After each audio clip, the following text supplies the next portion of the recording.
Hello everyone, good morning and welcome to the webinar this morning. Thank you all for joining us and welcome to the webinar. There's quite a few people logging in. We're just waiting for a few people to finally get in this morning, but let me just see what I can do. There we go. Perfect. Hopefully you should all be able to see my screen, which is lovely. So thank you all for joining us this morning. We're really pleased to see you all on this webinar this morning, a fresh approach to MCAD and ECAD with Fusion 360. So thank you all for taking the time out of your busy Thursday mornings to join us. I don't seem to be able to share my video. You can't see me. Ellie, can you make it so I can share my video? Start video. Hopefully, there you go. You can all see me now. Lovely. Thank you all for joining me. Welcome to this webinar. I'm really excited to present this to you this morning. So my name is Simon Brand. I'm the sales manager here at Man & Machine, and joining me this morning is my colleague Cameron Mckenzie, and we're going to be taking you through a fresh approach to Fusion 360. So welcome. Now, I'm sure you're all pretty used to, over the last 18 months, got pretty used to using a Zoom as a platform, but you should all have a Q&A box, and you should all have a chat box. As we go through, please use, if you have any questions or comments while we present, please use the Q&A box. We're going to try and answer some of your questions either live at the end or during the presentation. So please use them as we go through. So thank you. I'm personally really excited to bring you this presentation. Fusion, for those of you that have have known about it for a little while, it's not a new program. It's been with us for 6, 7, maybe even 8 years now, mainly sold within the sort of educational or hobbyist sort of environment. But actually now I think is a great time post-pandemic for us to think about the tools that we use and make sure that we're using the right tools. And Fusion is a great alternative to the traditional. And I'll tell you why. So we think that the design and manufacturing process for everyone should have, you should have the right data at the right time. Too often companies have been using disparate systems to do specific tasks where the translation between those tools isn't as seamless as perhaps it should be. You know, the old way of being able to justify to your boss the purchase of a piece of software to do a specific task and the training that goes along with that and the ongoing cost for that piece of software. If it's fine if it's every single day and you can justify the cost, but what if it's simulation? You only do simulation once in a blue moon. You know, justifying that expense is often quite a difficult thing to do. So what Fusion brings is a complete platform. Autodesk have completely rewritten the rule book around CAD, CAM, PCB, simulation and visualization all into one common platform. There's no retraining, there's no rebuying, there's no justification of new bits of kit. It's all in the same box, all for a single annual subscription.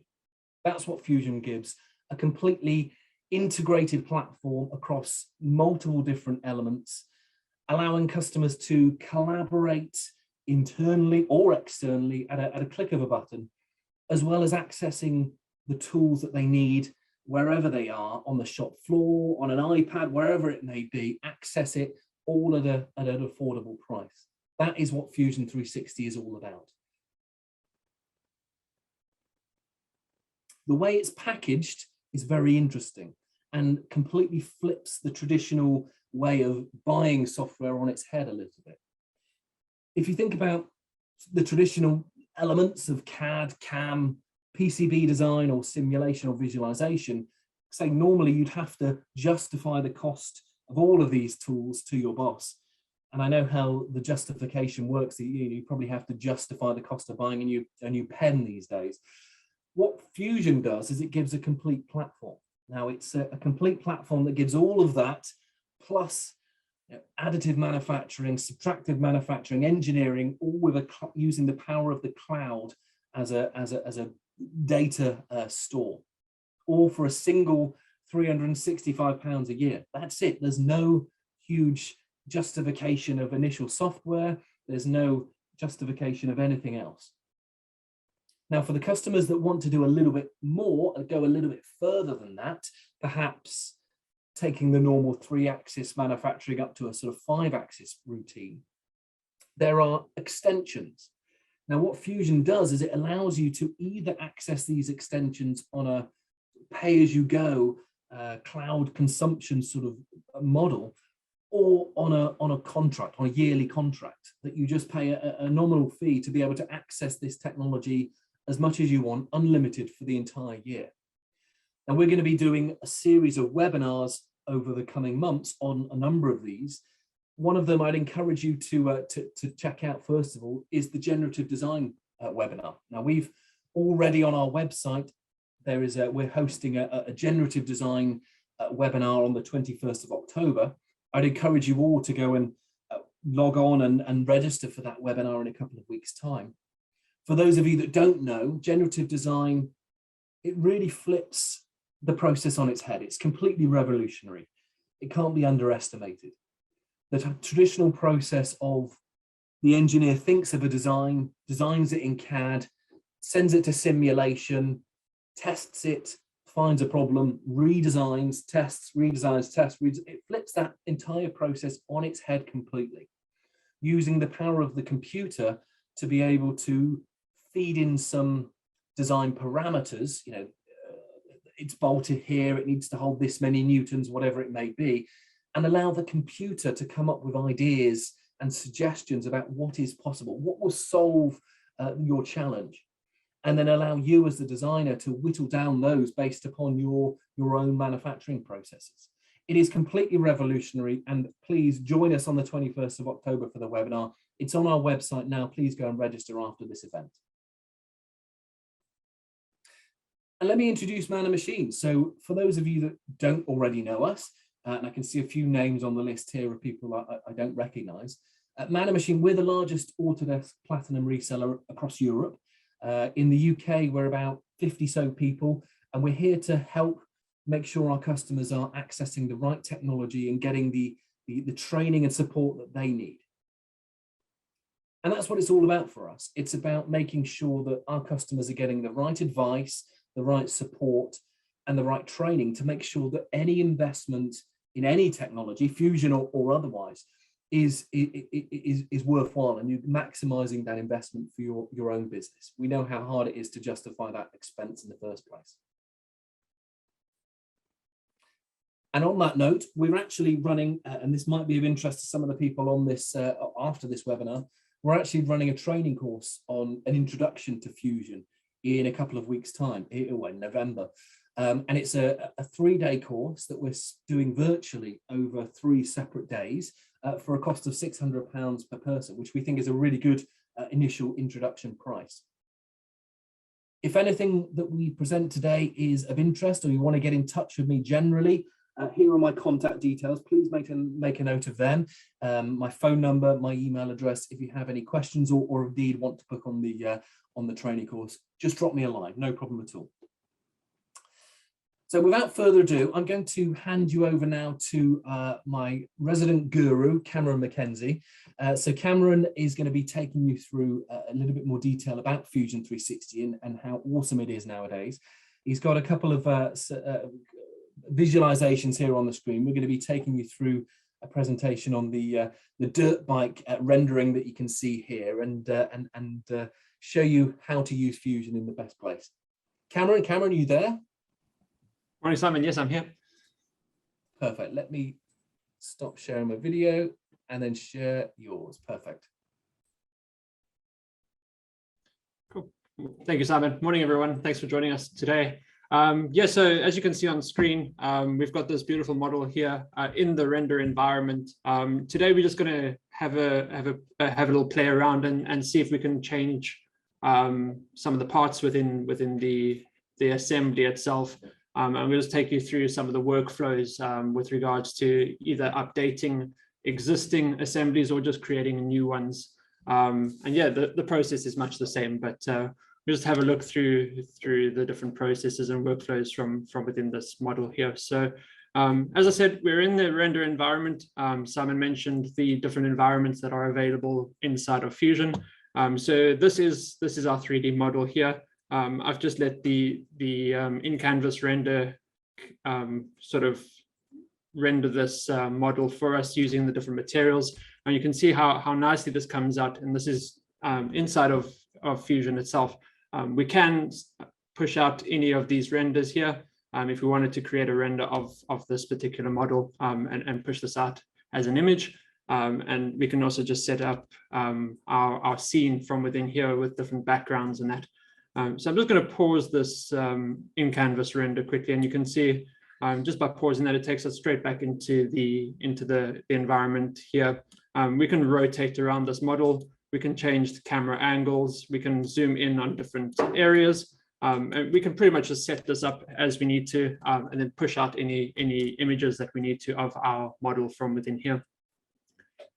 Today, we're just going to have a look at changing this brake disc over here. So if we imagine that we've manufactured this brake disc and had a few instances where some of our clients have found that the reliability of this particular brake disc is a little hampered by the fact that it's in two parts. Now it's been designed in two separate parts to make it a lot easier to bring the brake disc off without having to take off the whole wheel. But we've found that some clients perhaps want a single piece to the brake disc itself. So if we want to go in and redesign this brake disc using the dimensions that we already have, using the wheel, the spokes, and everything in its exact same place, but just want to replace the brake disc, usually you'd have to kind of take this off and redesign it completely in a different bit of the software.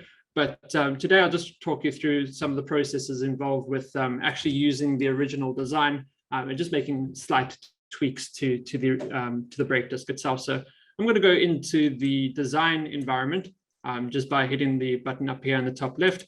You can see we've got the different options available. We've got our rendered environment, we've got our simulation environment, manufacturing environment, which we'll have a look at in a little bit. But we've also got this design environment. So I'm just going to go into the design environment. If it'll let me go in, there we go, perfect. And you can see we've got our model here. This is fully assembled with different joints, just to enable you to bring your parts together nicely.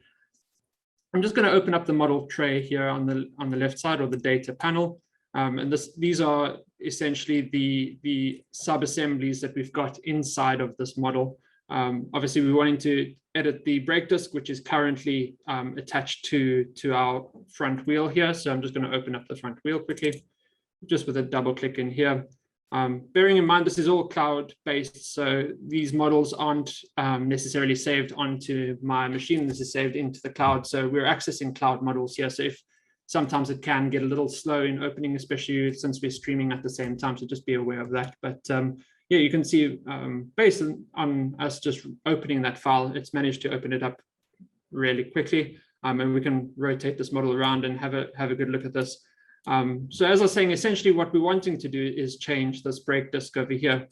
We can come into the brake disc or into the wheel itself, have a look and measure up the disc itself. We can create a new part for this, or we could create the new brake disc inside of this assembly as a separate component. In this case, I'm just going to create a brand new part for this. We can do that just by creating a new design here in the top, just hitting the plus button, and we can create a new design here. As with all designs, we'd need to start with a sketch. So we just start with a sketch here with the Create Sketch button. Within Fusion 360, all of your tools are pretty much based in chronological order from left to right. So as you work from left to right inside of Fusion, you'll pretty much touch on every tool or every feature that you need to go along the way. So we start off on the left-hand side with our Create Sketch, and then it's just going to ask us to select a plane. So I'll just select the ground plane here just to start this off with. What I'll do as well is come into the front wheel again, just to get some of the measurements. So I can use my measure tool here just to inspect the different measurements of the wheel itself. So I'm just going to select the inner rim over here just to get that size for us. And you can see we've got a radius of 44 0.059. I'm actually going to pick up the diameter, and that's easy enough just to click, and that'll copy it straight to the clipboard. So we know that that is the actual diameter of the actual inner diameter of our brake disc here. I can just place down our the inner diameter that I'm going to assign to this disc. We're also going to place down the outer diameter, and then let me see what other measurements I need quickly. So we also need a distance, a radius for the center of that hole, which I can see is in line with this this outer section here. So I'm just going to use that inspect tool again. I'm going to copy this radius, the diameter rather, over here. And I'm going to quickly bring this in here. So I haven't added any of the dimensions yet. I can do that using the dimension tool here. So sketch dimensions. So this will be the middle diameter here. I can just paste in now because that the diameter is set to my clipboard. So I'm just going to paste that in, and we know that that's an accurate representation of that. I'll come back in here quickly, use the measurement tool again for that inner diameter again. Copy that to the clipboard, push it onto this one here.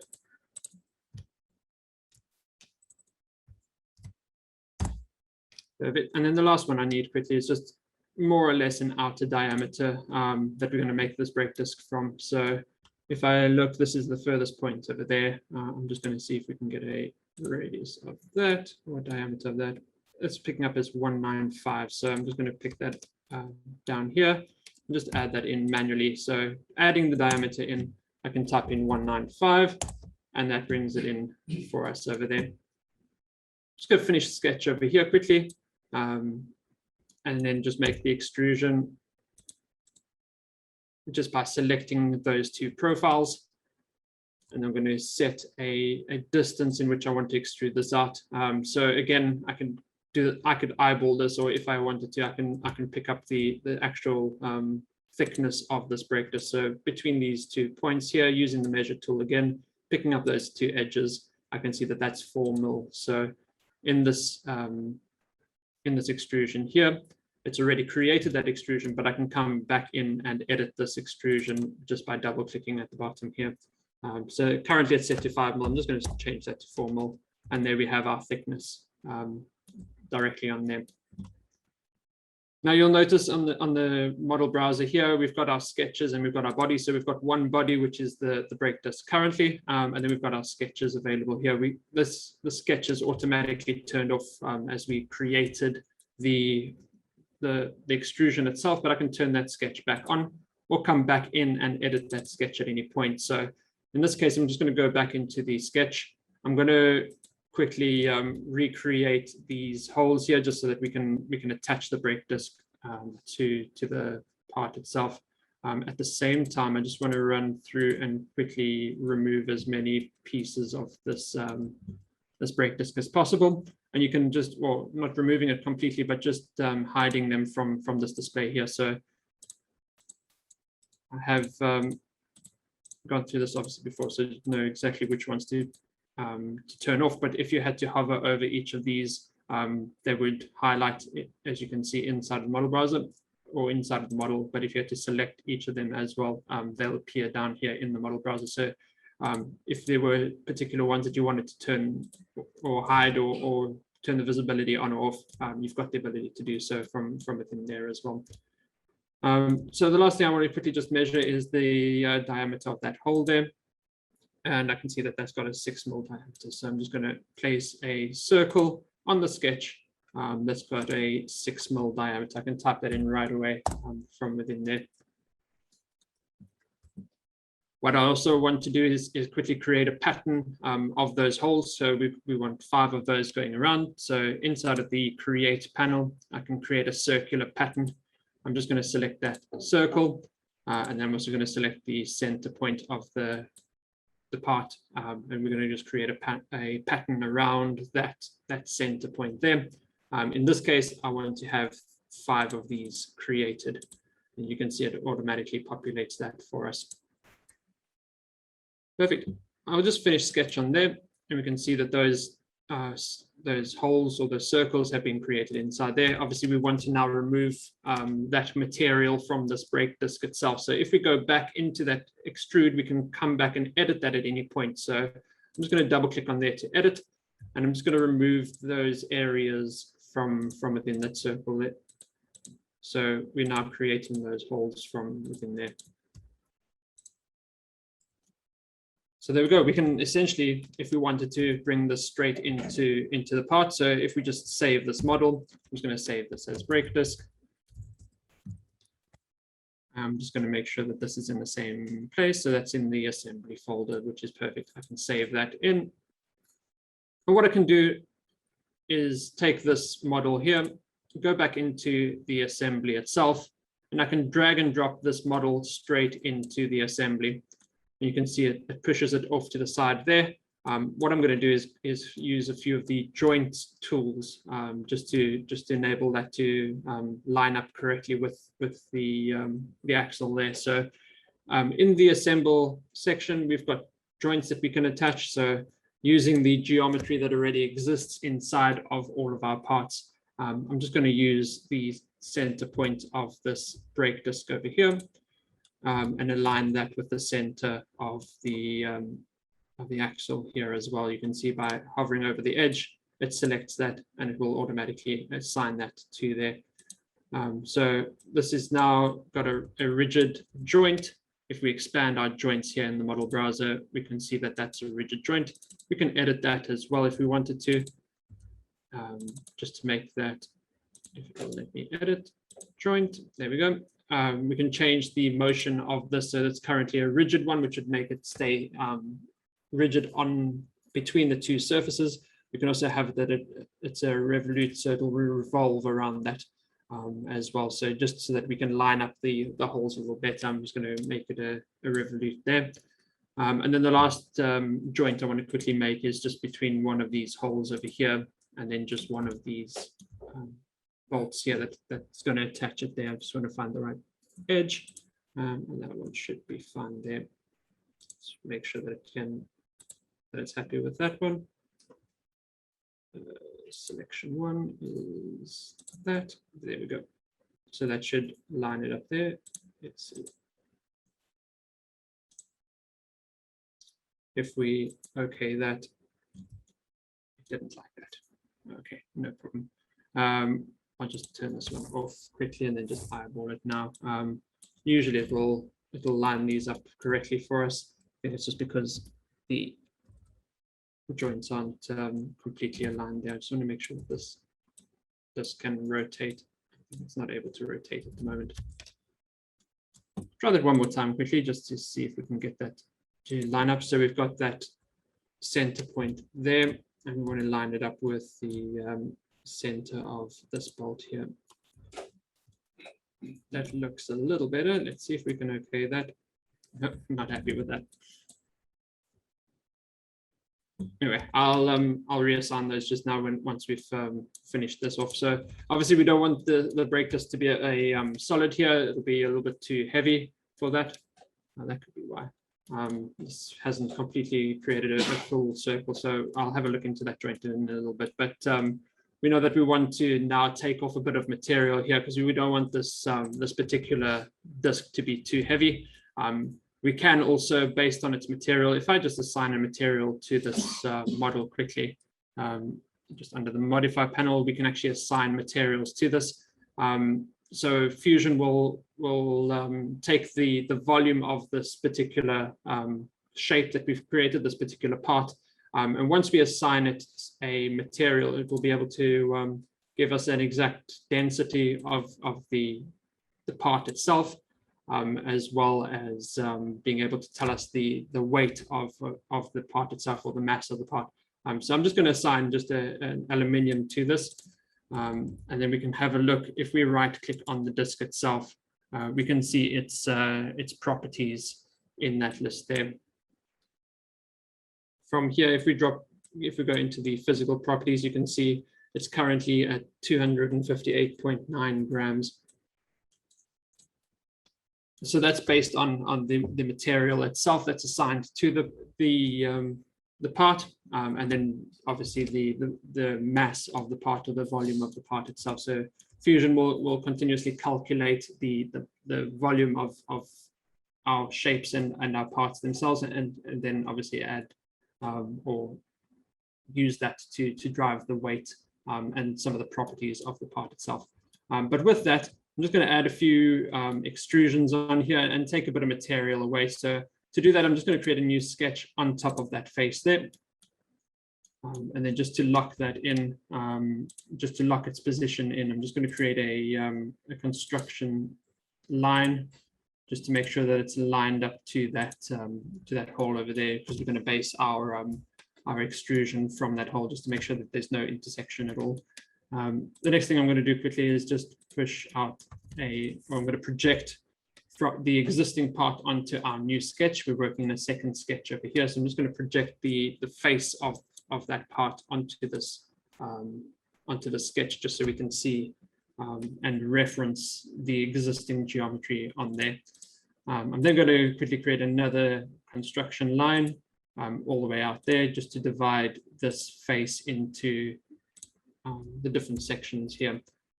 Because I'm going to repeat this pattern 5 times around the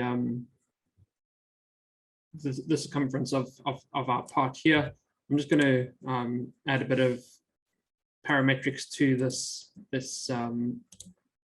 construction line over here. I'm going to just do a quick equation inside of the parameter itself. So we know that we want to make, we know that we wanted this pattern to go 360 degrees around this part, and we want this to be done 5 times. So I'm just going to divide this particular pattern by 5, and then this will automatically put in 72 degrees and allow us to use that 72 degrees of this, a 72 degree wedge, I suppose, of this particular pattern here. Next thing I'm going to do is just make sure that this is centered around that hole. So I'm going to take the angle between these 2 construction lines, the one that's leading directly to the circle, and the other one that's driving the overall angle of our shape. I'm just going to take that original angle here and just divide that by 2, just by selecting the angle or the parameter itself and dividing that by 2. That way we know that this will always be in the center of our shape here. What I then want to do is use this other line here, the inner diameter, or the edge of our inner diameter, just as reference as well. So I can go into the project geometry again and select that line so that it projects onto this sketch. And then I'm just going to quickly add in some lines here that aren't construction lines, just to add some of the spokes going out to support the outer rim of the brake disc, where we want to obviously use the traction of the brake. The other thing I need to add quickly is just another diameter inside here that will drive the brake disc part of this. So I'm just going to put that out. I'm going to just eyeball this quickly and just say we want this one to be a nice round 150 mil. I'm going to just remove this line again quickly, just so we can reapply that. So taking this line again from the inner diameter of that and attaching it to the outside of the inner diameter of our spoke, and then doing a similar thing just where these 2 intersect over here out to the outer diameter of this hole here. What we can then do again is just add a angle to that, just so we can drive the angle at which the spoke goes out. For this one, I'm going to just put 20 degrees. And I'm going to do the same on this side here. In fact, maybe I'll just double that one. So I'll take that 20 degrees and times that by 2. So if we come in here and actually decide that later on that we want to change this angle here to maybe 15 degrees, make it a bit sharper, you can see that this one automatically is driven by the existing one from there. So once we're happy with that, the last thing I need to do quickly is just make sure that we don't include this hole here. So I'm just going to draw another circle around that. And what I'm going to do now, just to ensure that the thickness of this little tab over here is equal to the thickness of the outer diameter over here, is I'm just going to use a tangent constraint between the circle over here and the inner diameter of our actual overall disk. So I'm just going to use that. So that's half thickness of that. So we can always drive the distance over there just so that it doesn't overlap at all. So pretty much happy with that for now. Finish sketch on there. You can see we've got a nice completed profile over there. So the next thing I want to do is just create an extrusion and take that little piece out. For some reason, it's not doing that. I think that's because it's a construction line. So let me just edit this sketch again quickly and make sure that we're using a proper line for that. So I'm just going to use that same line here. Because it's projected, anything that changes in the original will be adjusted, and they continuously communicate. So anything I adjust in the original will be changed in there. Once I've got that, I should be able to create an extrusion. You can see we've got the closed profile now that we can extrude out. So this extrusion, slightly different to the original extrusion, because we're now no longer going to be making geometry here. We're not going to be making a part or in addition to it, we're actually going to be subtracting out. So if we flip the direction of the, we're going to say that we want this to go through all, and we're going to say at the bottom here, the operation, instead of it creating a new body, we actually want to cut the part itself. It's trying to cut in the opposite direction. So I'm just going to flip the direction of that, and you can see it's now cut through our body here. Once I cut through there, you can see we've got a nice extrusion out there. So that takes off quite a bit of material, and obviously we want to now repeat that pattern around the whole part itself. Before I do that, I want to quickly just first of all turn that sketch off so that it doesn't interrupt with the view itself, but then also smooth out the edges, because we also don't want any sharp edges, obviously, or sharp corners in here that will be it'll be quite detrimental to any vibrations and that. So if I go into the modify panel, I'm just going to create a quick fillet just between those two edges, and I'll just select their opposite side. And I'm just going to eyeball this quickly, probably to about 12 mil on those ones. And then the other two opposites quickly, fillet there and fillet there quickly. Make these a little smaller, maybe about 6 mil. There we go. So happy with that. Now what I'll do is quickly edit the original extrusion, because I've noticed that there's just this profile that wasn't included in there. So we've got 5 complete holes around there. But the next thing I want to do quickly is just create a pattern again, this time using the new extrusion, the cut out, including the fillets themselves. So again, under the create tab, this time in the 3D environment, so outside of the sketch environment, we can again create a pattern. And again, I'm just going to use a circular pattern. First thing it asks us is to select the type. I'm going to select features, because we've created the extrusion as a feature, as well as the fillets as features. So I'm just going to select features there. And then we can either select the objects inside of the model, or we can select them directly from the timeline down here at the bottom. And you'll notice as we continue through the creation of our part, the timeline down here at the bottom will continually populate with the different features we've added over time. We can always go back in time and rectify certain features, which we'll do in a little bit. And then we can also reference any features from the timeline here at the bottom. So I'm just going to control click each of these features that I want to include in my pattern. And then I'm going to select an axis in which to rotate this around. So you can see, you can use the origin axis here if you wanted to, or I'm just going to use this, I believe that's the Z axis here, and you can see it patterns that around now. We can then set this again to 5 instances, or quantity of 5 around the circle, around the part itself. and we can just okay that, and you can see we've got that pattern going all the way around. So all we had to do was adjust the one pattern, or all we'll have to do if we wanted to make any edits to this is adjust the original one, and that'll create or edit the rest of the parts themselves. I'll quickly add a few more holes around the outside there, just to take a bit more weight off of this. In the meantime, we can actually have a look quickly and see how that's changed the overall weight of this part. So I'll go back into the properties here quickly, down to the physical, and you can see we've taken off quite a big chunk.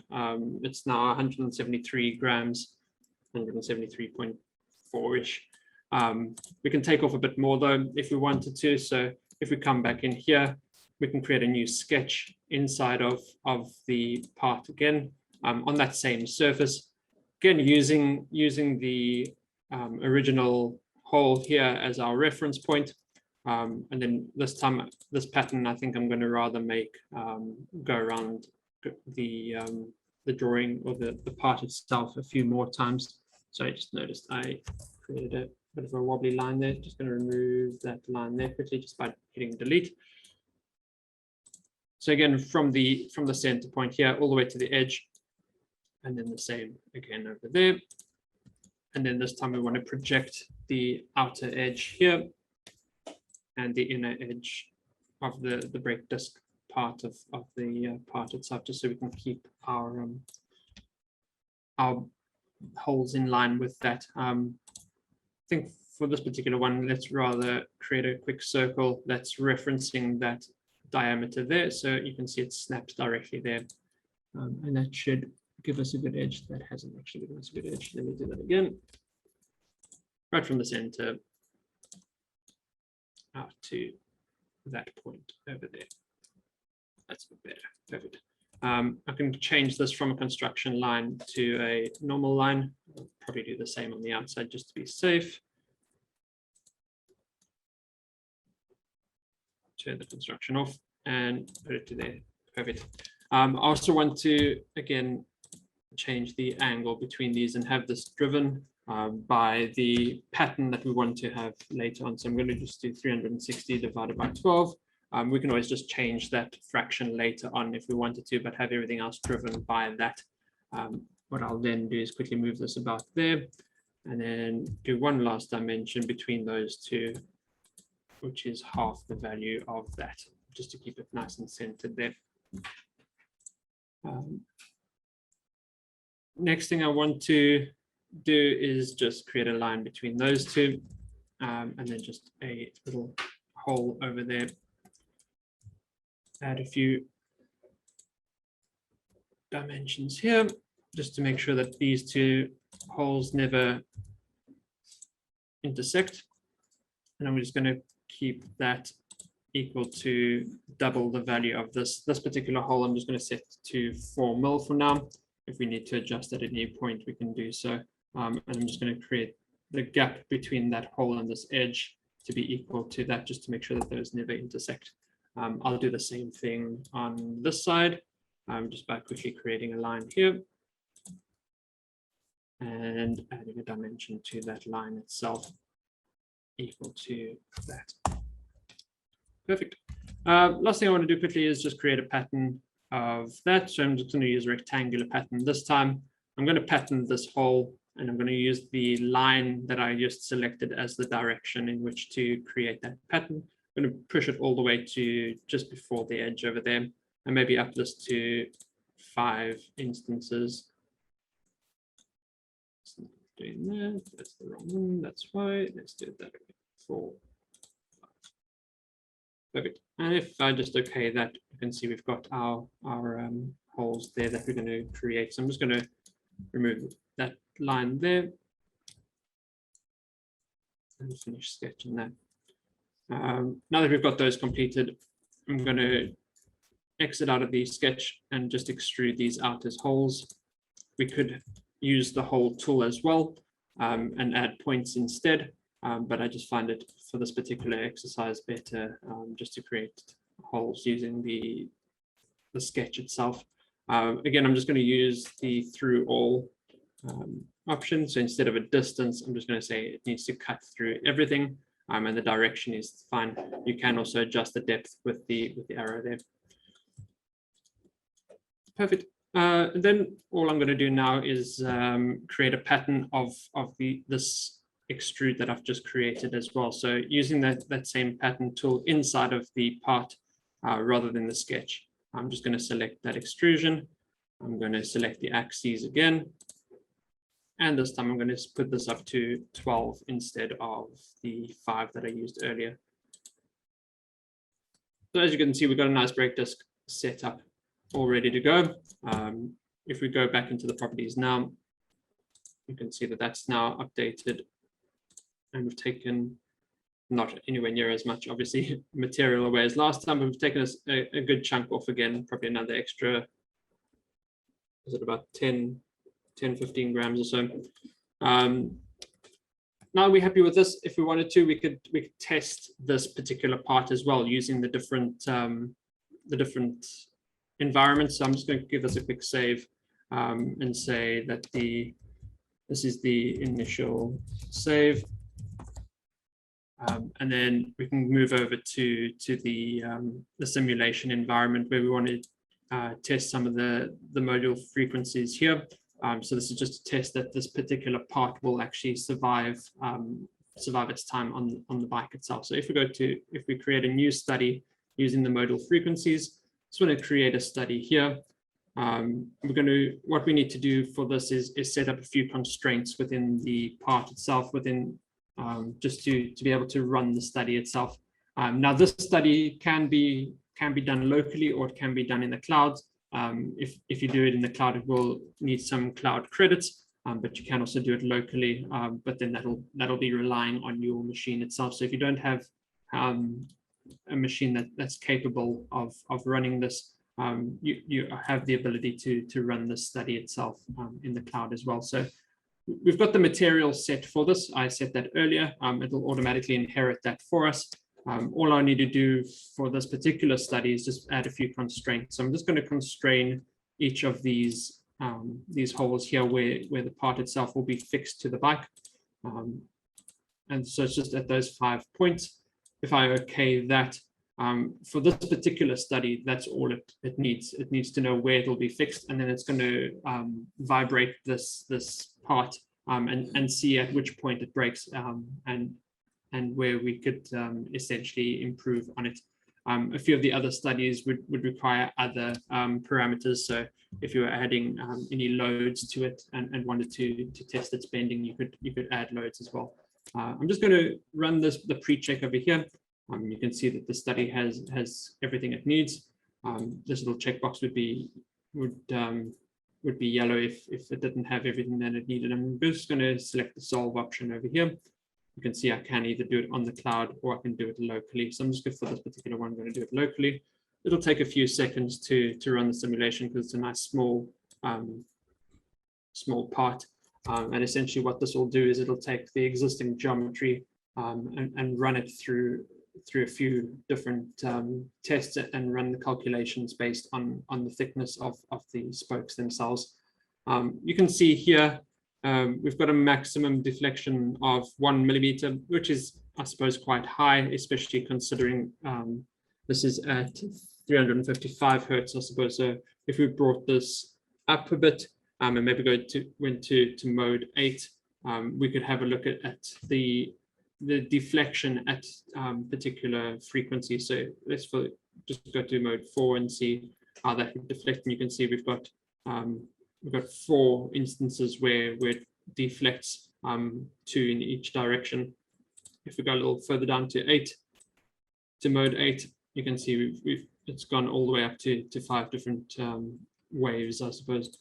So we probably want to, for this case, if we see that it is deflecting again, it's got a maximum deflection of 1. So it's not a lot, but still a bit more than we wanted to for this particular one. But that's okay. We can go back into our design itself, back into the design environment. And we can just change the thickness of these spokes over here. So again, just going to go into the sketch 2. And this time I'm just going to increase the gap over here, maybe make this back up to 20 mil, just to have a little bit more thickness in the spokes themselves. If I OK that, you can see it's updated the pattern automatically. I'll just hit a save on this again quickly.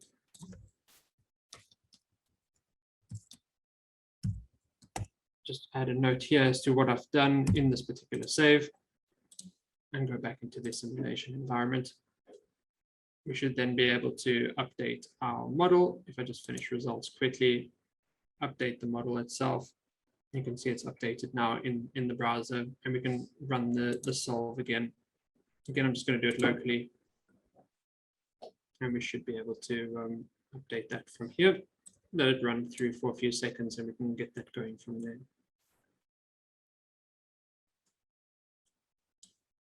Once we're happy with this, I'll let it carry on running, but once we're happy with our final model here, so again, this is mode 8, and you can see it's quite a bit stronger than it was originally. You can see it's nowhere near as many deflections just by thickening those spokes out of it. So pretty much happy with that. That's at its peak. You can see there that's 2,384 hertz. So quite a bit that's on that particular one. So if we're happy with that and we wanted to push off to the manufacturing, we're going to the manufacturing tab and just create a quick setup for this, just to create this is pretty much where all of our manufacturing environments are stored. So we've got our milling, we've got our turning and additive, which is your 3D printing, as well as a few other options available here. We're just going to mold this particular part out, and to do so, we're going to set up a quick bit of stock and set up our environment here quickly. So we want to obviously use our body here as the model itself. So just going to select that, go into the stock. You can set any size stock that you want. For this particular one, I'm just going to use a relative sized cylinder. And that'll essentially just create something that's very similar to that, but a solid piece of metal. And that's essentially all that's needed. You can play around and tweak any of these settings as well inside of the setup, change the orientation of the model. If you wanted to change the type of manufacturing as well. So I'll just OK that, and we can go straight into creating some of the tool paths themselves. So I'm just going to quickly use a 2D adaptive clearing just to clear out some of the insides of the part, some of the bigger sections that we can just clear out quite nice and quickly. And essentially Fusion will now work out based on the tool that we select and the geometry we've told it to clear out. It'll work out some CAM paths for us. Just going to go into the tutorial metric tools over here. So these are tools that are built into Fusion. You can come in and make any edits to them and create your own library, but Fusion also has a whole library of tools as well. I'm just going to go for a slightly bigger one, although I think the one radius I made was 5 mil, so I don't want to go any bigger than that. So I'll just hit 5 mil flat end, select that, and let it calculate that for us. You'll see it'll start to calculate that, and as soon as it's happy, you can see we've got a time in which Fusion reckons that will take. I'll also add a contour to this particular part, just by cutting out the outside over there. You can see just by selecting the edge, we can then create a contour path around the part itself. Again, just going to use that same tool, which would mitigate having to change the tool halfway through the operation, and we can essentially take that out. We could also add, if we wanted to, a drilling function. So we could drill out the individual holes as well. Again, I'm just going to use that 5 mil, that's 6 mil. Let's just see if we've got that 6 mil still in the library. We don't, so I'm just going to use the same 5 mil, but this time a drill. And then all this requires as part of the geometry is for us to select the holes themselves, and it'll calculate the depth of those for you. You can tweak those as well if you wanted to, and there is a height tab, and we could adjust the bottom height of the overall toolpath. but we'll just use what Fusion gives us for this particular example here. Once I OK that, you can see it'll calculate those for us, and we could go through and drill out each of the other holes, but for the sake of this demonstration, I won't show that there. What we can do though is we can move these up and down the timeline, so you can have certain functions happen before others. And if we select the entire setup over here, we can go through a bit of a preview. We can simulate what will happen inside of this before we even go into and export this this code out to our machines that will be able to get that done for us. So if you wanted to simulate this before pushing out the code, you could come in here, hit the little play button, and it'll run through the operation here. It'll let you know if it comes into any obstructions, if it cuts into your part at any point. But essentially, you could run through the simulation a few different times, changing the way it colors the part itself based on the different operations. So you can see that the green over here is where it did the adaptive clearing, the blue is where it did the drilling, and the slightly yellow orangish color, cream color, is where it did the outer contour of our part itself. Cool. So once we're happy with our final design and we're happy with the way it's been manufactured, we can come back into the render environment inside of this part itself, and we could switch over for me. There we go. We could take a render of this particular part, or we could just save this part quickly. I'm just going to give it a default version description, go back into the front wheel, and you'll notice it's still got the old one here. That's because it hasn't updated inside of this list yet. So I'm just going to hit the update tool. And you can see it's now updated that disk for us. I just want to remove this here quickly, just to see if we can line this up a bit better. I'm not going to add the rigid constraint now, just for the sake of time, but you can see I can more or less line this up as well. It's got the rotational joint on there. So we've got that there. If we wanted to, we could come in and edit this this extrusion as well, just so that these two fillets over here line up a bit better. But again, just for the sake of time today, I'm not going to go through that. Essentially, all we need to do now is save this wheel. And we can OK the save on here. Once that we're happy with that save, we can go back into the assembly itself, and we should notice that this needs an update. If I've got them aligned correctly, doesn't look like it's referencing the correct one, so that's fine. I'll just turn off this front wheel here.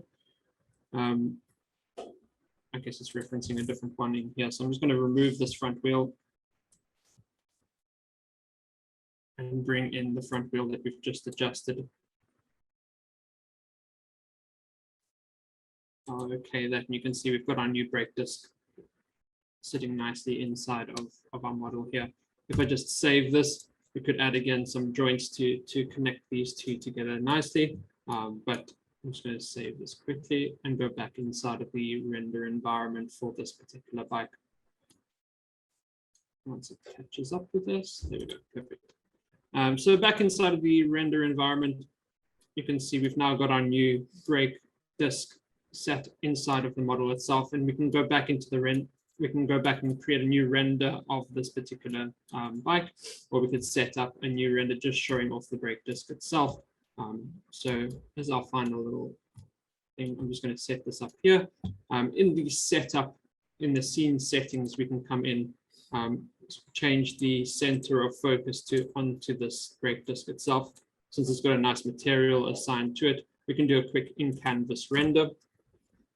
And then we'll let this run through its render as well. This might slow down the connection for a few seconds, but we'll get a nice new render of this. And essentially what this will do is inside of your window that you're viewing inside of Fusion, it'll just start running a render of that using the materials that we've assigned to it, and using the background and any lighting we've assigned to this particular setup.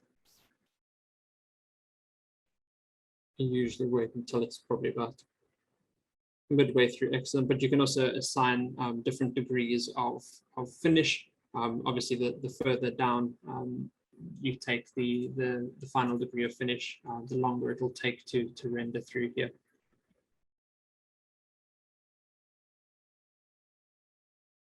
As you can see, like within a few seconds, it's given us a really nice image of our new brake disc. It's picking up the different materials really nicely. And also you can see towards the back there, picking up a nice reflection of the sunset inside of the room. Other than that, I think that's pretty much where we can leave it for today. Thank you all for watching. I hope this has been informative for you guys. And yeah, I'm just going to hand back over to Simon now. Yeah, Cameron, thank you. Awesome presentation. Thank you very much. I mean, there's so much to cover in a very short period of time. It's difficult to kind of be able to cover it all in a 1 hour webinar. There's been a couple of questions, Cameron, that have come in. Obviously, if anyone's got any more questions, please pop them in the question Q&A box. And Cameron, the question that first came in was around obviously you were talking about Fusion saving stuff in the cloud, but the question was whether you can save things locally as well, or whether it's just cloud-based. Yeah, you can save it locally as well. Essentially,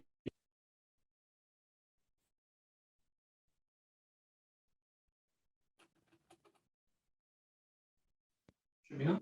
Sound on? You bet. Oh, I can hear Sorry you now. about that. Apparently sound wasn't on. Yeah, we can save this model out. So if I go back into just so we can speed the computer up a little bit, we can, under file over here, create an export of this particular model, and this will export into different formats as well if we wanted to. When you're working in Fusion, you'll need to be using, you'll be uploading your file into the and working in the cloud. But if you did need to,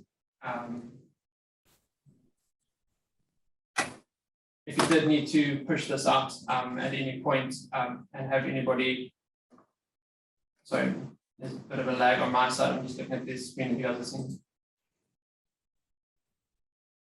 Just to jump in, what Cameron was saying there, another option you've got is the ability to cache the files. So through your manage panel on the right hand side, you can actually right click any design and choose to cache that design locally. So you notice that Cameron's files here have a little purple C next to them, which means that if you're jumping on the train because you're heading back into the office and you want to do some work on the train, or you're going to be without internet connection, or just if it's a large model, like in this case here, we can cache the files locally so that it's not constantly refreshing, uploading and downloading. Awesome. Thank you, Robin. Thank you, Cameron. Really good. So yeah, I mean, I think, you've covered an awful lot, Cameron. There's a few other questions that we'll answer offline afterwards, but it's pretty obvious that Fusion has come a long way in a very short period of time, and it's a very, very capable tool.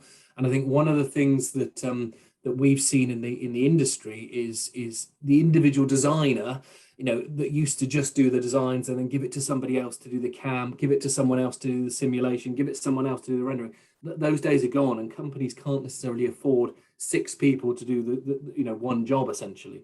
And often those tasks are all falling to one individual, and being able to do everything in one environment with one tool makes it so much easier and more affordable for the business. So thank you very much, Cameron. It's come a long way. Like I mentioned in my presentation at the very start, we have got a Fusion training course running on the 5th of November, 5th, 12th and 19th of November. If you're interested, drop me an email, drop us a line. We'll be happy to give you a bit more detail. But with that, thank you very much, Cameron. Thank you very much, everyone, for watching, and we'll see you next time. Don't forget to register for the generative design one in a couple of weeks' time. Thanks for your time, everyone. Goodbye.